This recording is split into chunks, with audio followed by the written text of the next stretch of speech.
আজকে হচ্ছে খিচুড়ি রান্না করব, চিকেন ভুনা খিচুড়ি। তো তার রেসিপিটা তোমাদেরকে দিচ্ছি। প্রথমে দেখো আমি ডালগুলো ভেজে রেখে দিয়েছিলাম কড়াইতে। এরপরে হচ্ছে জিরা দিলাম, গোটা গরম মশলা ফোড়ন দিয়েছি, আর এর সাথে দেবো তেজপাতা, শুকনো লঙ্কা ফোড়ন। ডাল ভাজাটা তোমাদেরকে দেখালাম না। আর এদিকে কিন্তু আমি মশলা করে নিয়েছি। ওদিকে মানে জিরা, আদা, রসুন আর কাঁচা লঙ্কাটা বাটা করে রেখে দিয়েছি, আর অল্প একটু পেঁয়াজ হালকা থেতো করে নিয়েছি। তো সেই মশলাটাই এই যে দিয়ে দিলাম। দিয়ে এবার এটাকে ভালো করে কষাতে হবে মশলাটাকে। পেঁয়াজ কুচানো কিন্তু আমি দিইনি, পেঁয়াজটাকে হালকা থেতো করেই আমি দিয়েছি, একসাথে মশলাটা আর কাঁচা লঙ্কা বাটা দিয়েছি। দিয়ে মশলাটাকে ভালো করে কষিয়ে এর মধ্যে কিন্তু আমি চিকেনটা দিয়ে দেবো।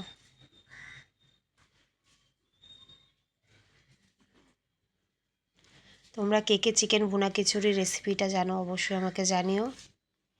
চিকেন ভুনা খিচুড়ি খেতে কিন্তু খুবই ভালো লাগে। আগের দিন আমি নর্মাল খিচুড়ি বানিয়েছিলাম, ওই জন্যই আজকে ভুনা খিচুড়িটা বানাচ্ছি। তো অনেকে কিমা করে বানায়, অনেকে আবার বড় বড় পিস দিয়েও বানায়। আমি নর্মাল মিডিয়াম ছোট্ট ছোট করে পিস করে নিয়েছিলাম, কিমাও করিনি আবার এদিকে বড় পিসও দিইনি। তো যাই হোক, কথা বলতে বলতে দেখো আমি নুন হলুদ দিয়ে দিয়েছি এর মধ্যে, আর পরিমাণ মতো মিষ্টি দিয়ে দিলাম, কারণ আমি এই খিচুড়িটা ঝাল ঝাল মিষ্টি মিষ্টি বানাবো। তো তার জন্যই এর মধ্যে ঝালের পরিমাণটাও যতটা থাকবে, মিষ্টির পরিমাণটাও ততটাই থাকবে। তোমরা কে কে এরকম টাইপের করে খাও অবশ্যই কিন্তু আমাকে জানাবে। তো এবার এই ভালোভাবে মশলাটাকে কষানো হয়ে গেলে এর মধ্যে আমি চিকেনটা দিয়ে দেবো, এবং চিকেনটা দিয়েও কিন্তু আমি ভালোভাবে কষাবো।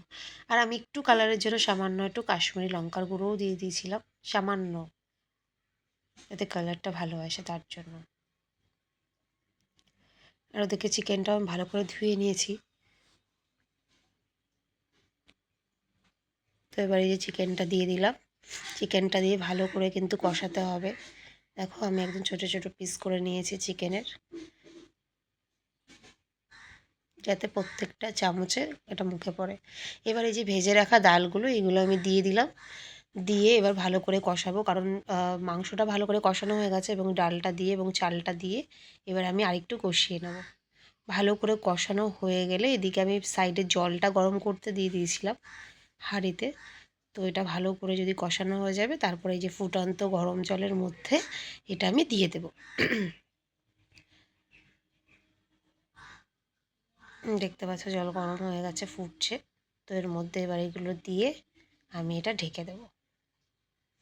আর নামানোর সময় আমি একটা মশলা করে রেখেছিলাম, সেই ভিডিওটা কীভাবে জানি না ডিলিট হয়ে গেছে। আর এদিকে দেখো আমি পুঁই শাক রান্না করছি, এর সঙ্গে বড়ি দিয়ে, কাঁঠালের আঠি দিয়ে পুঁই শাক রান্না হচ্ছে। পুঁই শাকটা কিন্তু দারুণ লেগেছিলো, সব রকম সবজি দিয়ে, কুমড়ো, গাজর সব কিছু দিয়েছিলাম। তো এই যে খিচুড়ি রেডি হয়ে গেছে। তো এই খিচুড়ির লাস্টে একটা মশলা দিয়েছিলাম, সেই মশলাটা তোমাদের দেখানো হলো না, পরের দিন জানিয়ে দেবো কী মশলা দিয়েছিলাম।